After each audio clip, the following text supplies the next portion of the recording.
siapa buang sampah kat sini?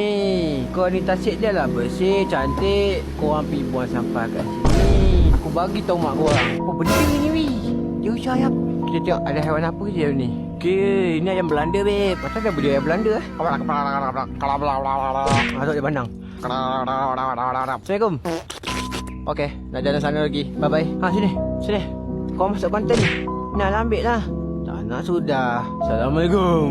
Jom kita ke sana. Basically kalau kau nak berjogging petang-petang, tempat ni pun nice juga sebenarnya. Okey juga kau pergi atas sana. Tapi harimau dekat office aku ni tak kena. Jadi aku rasa aku nak jalan-jalan kat depan-depan ni je lah kot. Capean saya mas. Ini datang ni ada apa ni? Oh ni jalan keluar ni. Jom kita tengok skip maps dia macam mana. Now saya dekat mana? Macam mana nak kira ni eh? Dia tak ada telefon. We are here. Kita tasik.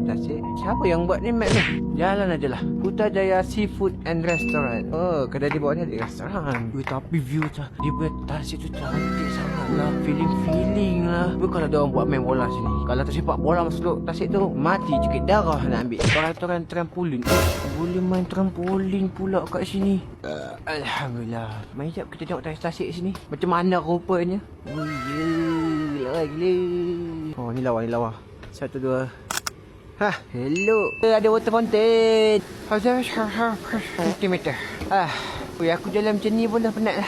Weh, siapa buang sampah kat sini? Kau ni tasik dia lah bersih, cantik. Korang pergi buang sampah kat sini. Aku bagi tahu mak korang. Kat sini ada tak gambar-gambar handphone ha. Jom kita tengok ya. Oh ya. Kalau aku tak gambar sini kan. 1, 2. Ya. Lawa weh. Aku nak call ambulans sekejap. Hello? 911. Because I want ambulance because to take me home. Yes, because I have asthma. Yeah. Lega latihan. Wih, ni taman nak pergi pula ni. Pede. Lawa weh. Cepat ni. Aku macam kat dalam hutan tu. Oh yeah. Jom kita tengok ada apa benda kat situ. Ada bunga-bunga. Mana bunga dia? Aku tak nampak pun. Orang scam aku dah. Ni apa, tempat duduk apa?